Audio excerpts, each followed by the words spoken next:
Moins d'un mois après l'arrivée de la 5G en Chine, combien de personnes utilisent réellement les services 5G sur leur téléphone?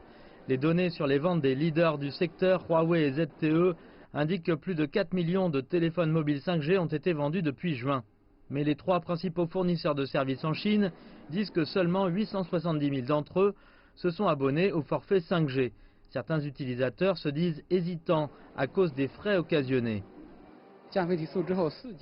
J'utilise toujours la 4G parce que c'est relativement moins cher. J'espère que les opérateurs pourront envisager le caractère abordable de la 5G. Le prix ne soit pas trop élevé par rapport à la 4G. Les fournisseurs affirment que les forfaits ne sont pas plus élevés. Le prix par gigaoctet est en réalité moins cher. Sous la 4G, nous facturons les utilisateurs sur la base des mégaoctets, mais pour la 4G, nous facturons la quantité de gigaoctets. En conséquence, lorsque le paquet 4G a été proposé pour la première fois, il coûte 60 yuan par gigaoctet. Un autre obstacle est la couverture réelle des signaux 5G. Beijing a installé plus de 11 000 stations de base, dont un grand nombre encore à laisser. Mais le vendeur de Huawei a déclaré que de nombreux utilisateurs avaient décidé d'acheter un téléphone portable 5G en premier. Beaucoup de nos clients veulent acheter un téléphone compatible avec la 5G.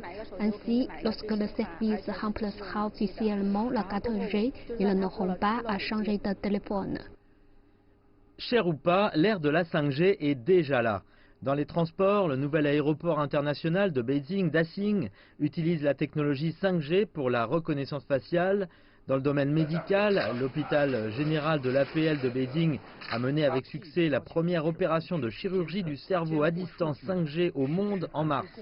Et dans les sports, la capitale chinoise a utilisé la diffusion 5G en direct pour la Coupe du monde de basketball 2019 en septembre et se prépare pour la couverture 5G plus 8K haute définition des Jeux Olympiques d'hiver de 2022.